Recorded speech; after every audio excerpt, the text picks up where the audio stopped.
I am Mirage, and welcome to The Legend of Mirage. In this episode, we are going for a two-parter in the same episode. What that means is, whether it was Zeta Beetle or Marty Jester, I was taught how to split projects in two, and then combine them into one again. So, I'll explain more about that when we get into the first round. So, meet me there if you want to know. In this round, I'm going for the challenge to collect gold bars, which is essentially this reality's currency, much like the credits and studs of the LEGO Star Wars universe, where I'm from. Now, you may be wondering why I'm such a threat when I come from a reality of supposedly toy people.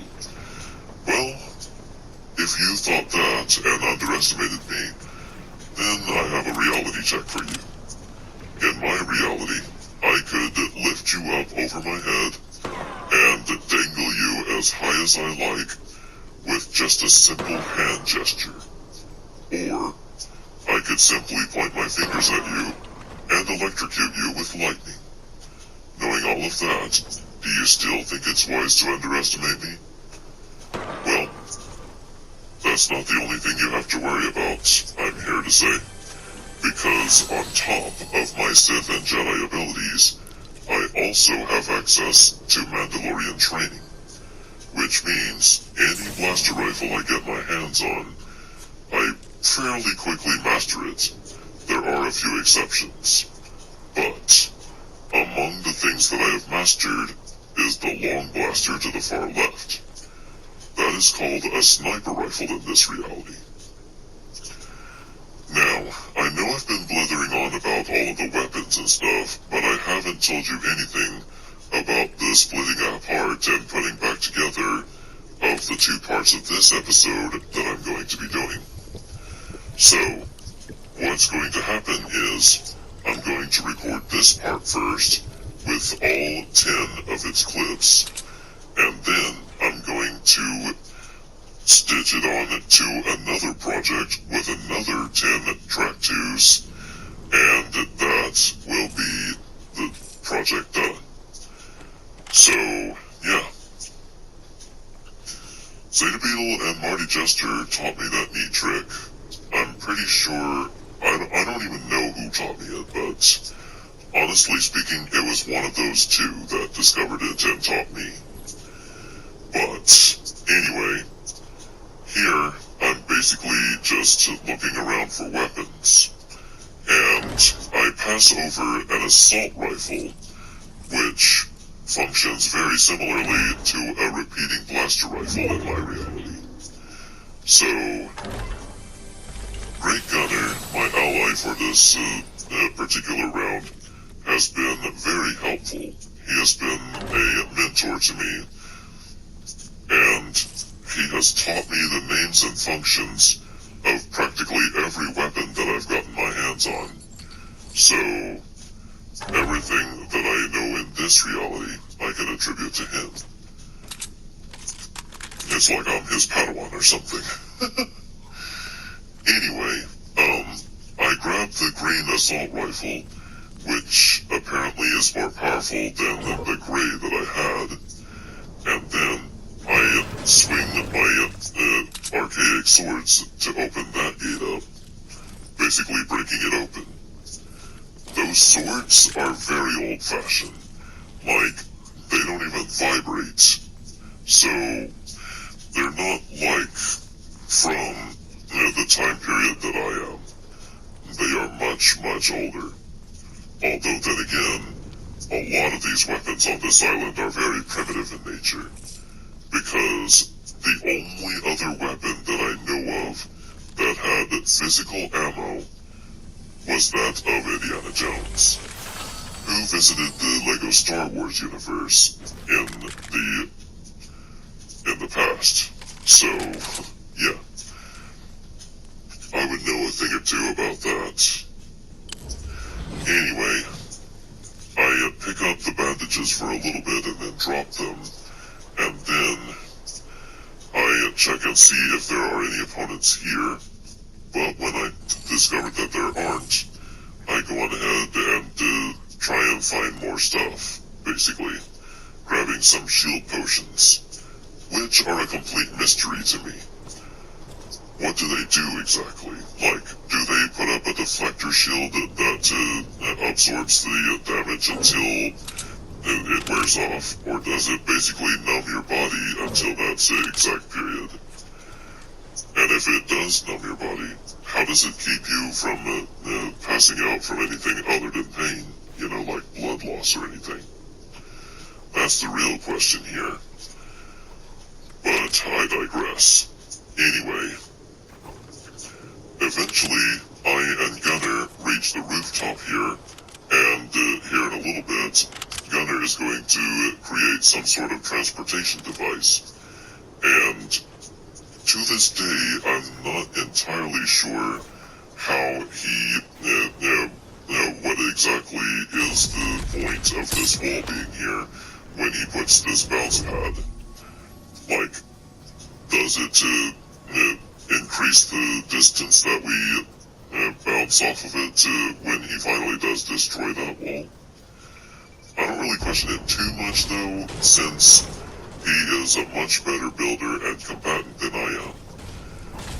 Where it comes to combat, he has about the prowess of an elite First Order Stormtrooper, which is saying quite a lot, because many people say that Stormtroopers, at least from the Galactic Empire, never hit their shots.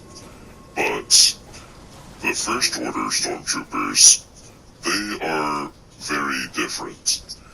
They will actually hit their shots with a lot of proficiency. So yeah, elite First Order Stormtroopers are a force to be reckoned with. So, you heard me mention that I was a Jedi, and I still technically am, but the reason I say was is due to the fact that most of my more powerful force abilities have been stripped in this reality, leaving me with only enhanced senses. But that's just fine, because paired with my Mandalorian training, they actually make me a pretty formidable opponent. Now, we are traveling through the desert like this, trying to figure out where Ultramom 83 is. I'm here to tell you that Ultramom gets poached, and we only get partial credit, like 35 gold bars as a matter of fact. This was an issue that was getting irksome by the time I finished my run, because in order to make a living, you would optimally want all of the credit. So, if anyone steals your bounty, you have to share your cash with them, essentially. So, yeah. It's during this ambush right here that our bounty is poached.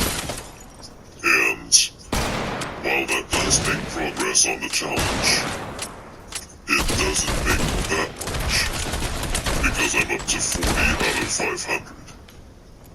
That is less than a 10. So, yeah. Eventually, Great Gunner comes to my rescue with a shotgun blast. This is one of the multiple reasons why I'm having to split this episode in half in the first place. This round is only 1 minute and 1 second, and the majority of this episode is made up of these very, very short rounds. And since I can only place 10 track 2s on a single project, that means that in order to even make it to the 20-minute mark, I would have to have 10 2-minute clips. And that doesn't even include intro and outro. So, by that reasoning, yeah, there's no way that I'm going to be able to keep this in one piece when it's already looking like it's going to be a two-parter to begin with. Now, as for the mission that I did here, it's placed top 10. If you thought the last clip was short, This one is even shorter. While the last clip rang in at about 1 minute and 1 second, this one clocks in at about 59 seconds long. So, like I said before, a majority of the clips that make up this episode are very, very short in nature. And that's why I needed to split them apart and put them back together again. Because there are about 20 clips that I'm going to be putting into this episode, and you can only put in 10 track 2s at a time. So, yeah. In this round, I'm going for the challenge to place top 10 once more, except this time I actually complete the challenge. But the challenge in question is an easier version of the challenge, and not the one where I get the Beskar. So, yeah. Amazing place to start a clip, right? Right in the middle of a round. I believe this is another round where I get to place top 10, and guess how long this one is? If you said 1 minute and 8 seconds, you were right. Yeah, we were kind of strapped for time here, and I believe that Zeta Beetle and Marty Jester had to clear off some space in order to even get some updates on the Fortnite. So, yeah, you're gonna have to bear with us as we show off some very, very short clips. And since this episode is going to be like between 20 and 30 minutes long, you're gonna have to bear with my voice for that length of time.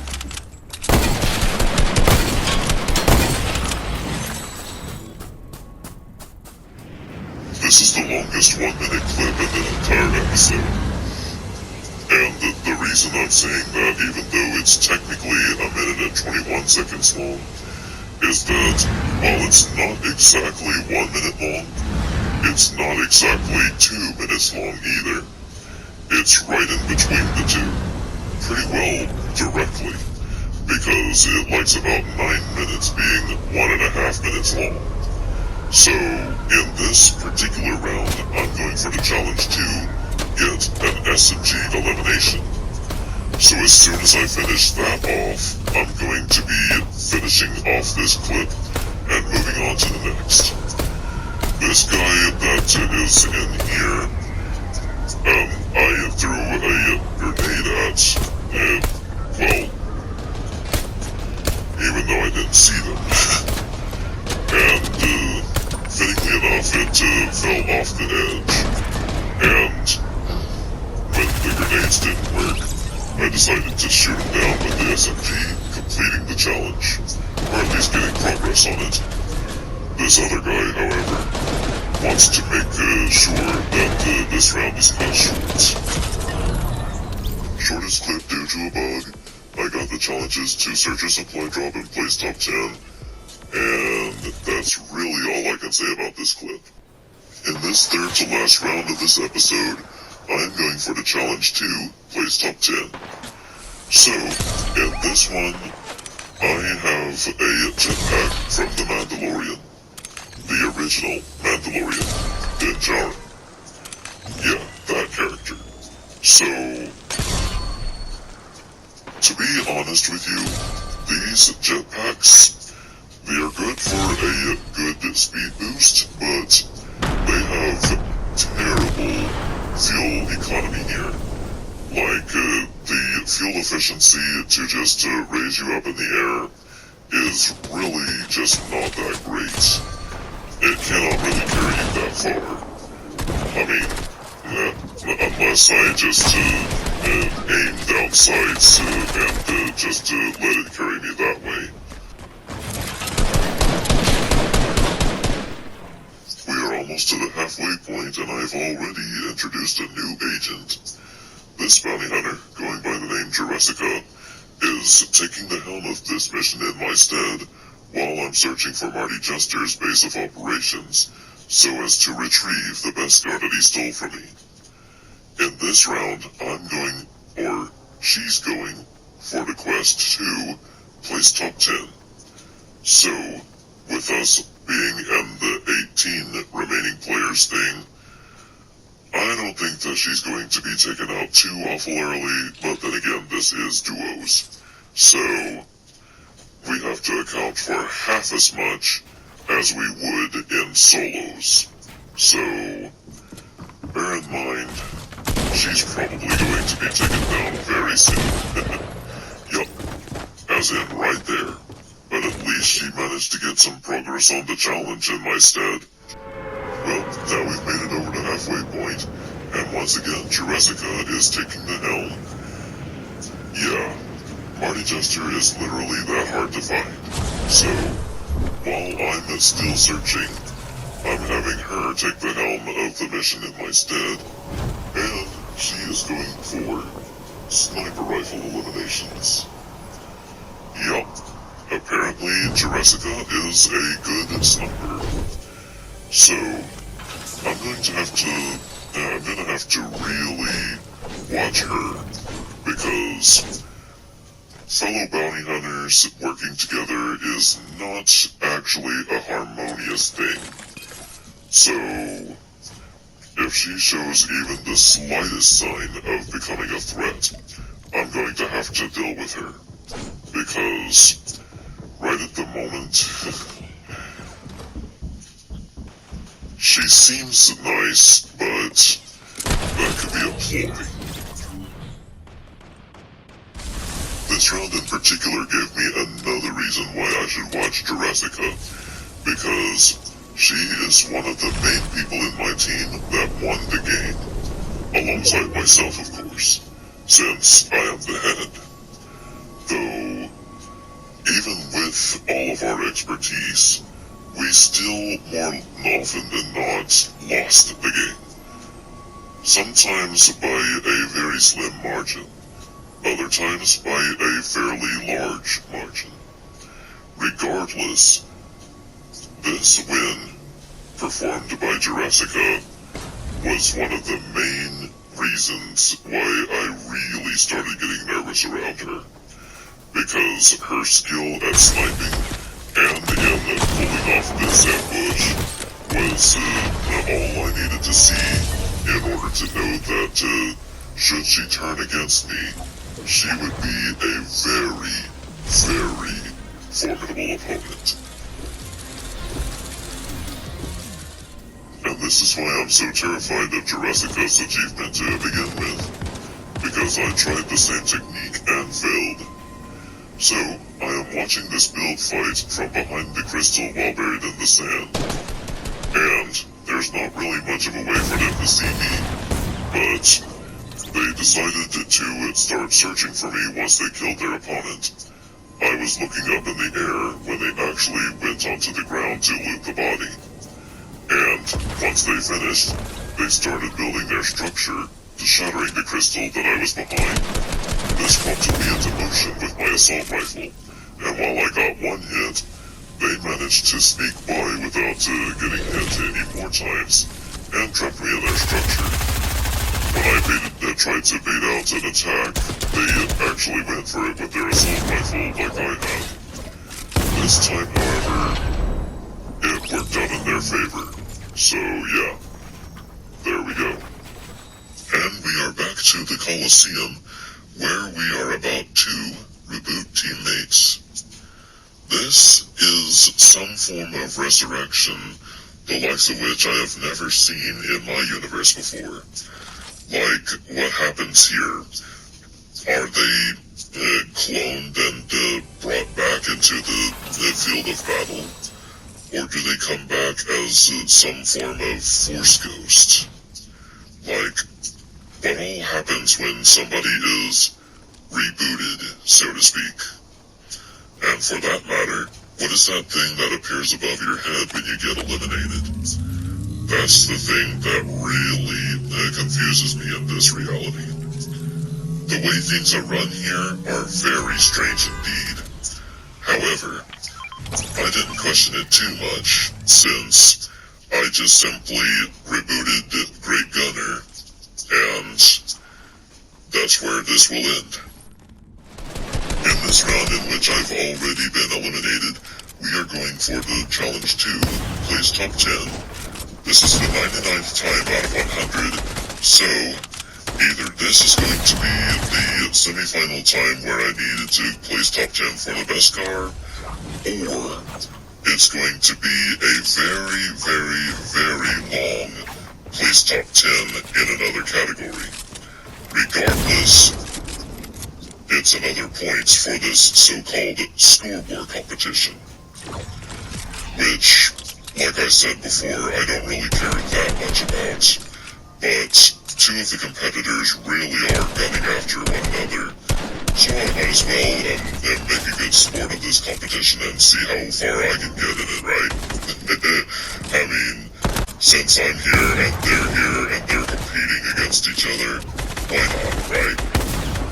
It'll kind of validate me as one of the best bounty hunters in the business. And now we are back in the Coliseum to do the challenge 2, eliminate loopers with a pistol.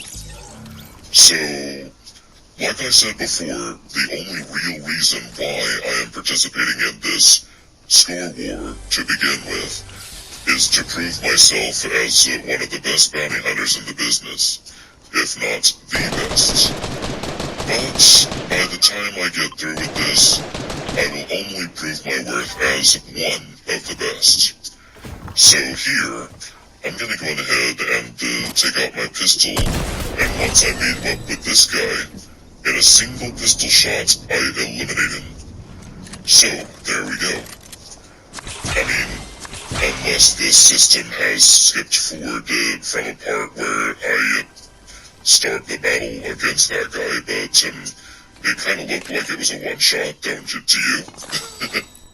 And in this round, we complete the challenge 2, it's top 10. So, here, I'm not entirely sure what's going on, but Great Gunner is wearing a full white uniform that has the symbol that he has explained is the insignia of a spy organization called Shadow. Me personally, I have never saw a white shadow before, but hey, if that's how they're going to run their business, then so be it. A white shadow is no skin off my nose.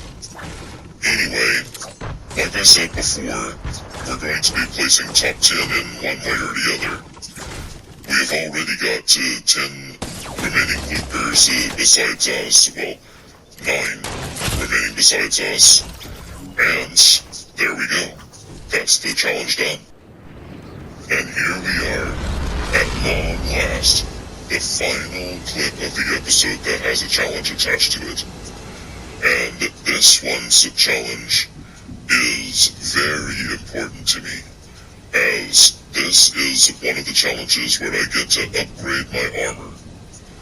Yes, this is the challenge to grab the Beskar from the Sharky Shell's vault.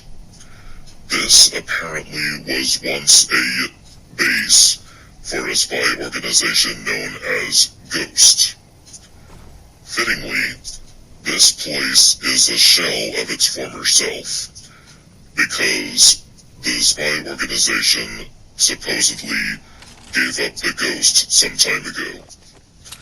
Regardless, my mission is in sight, and I am incredibly focused on the task at hand, because I am searching high and low for this vault.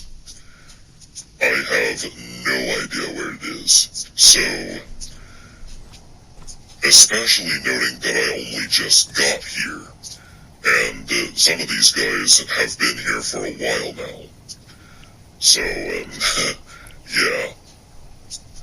Here I am checking some sort of settings, and I am checking to see what the internet connection is on all of these, and there isn't a single one with a ping that is under 130-some milliseconds.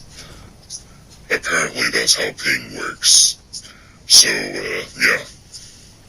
I guess it's because my connection is out in space. but oh well, whatever. Let's go ahead and get all this stuff done. And of course, there is another set of challenges that I do while I am searching for the Beskar in the vault. And a little snowman, apparently, is the one that gives out these missions. So, yeah. I smash the elevator open and try and see exactly what's going on in there.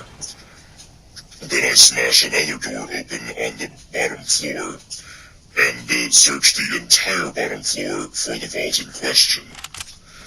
It takes me a good 4 minutes and 10 seconds to find this vault, counting the skydiving parts.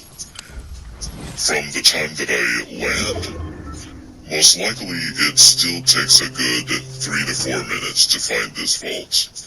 Regardless, however, I'm going to be looking into it very, very soon, because there's only a minute and, just a single minute left.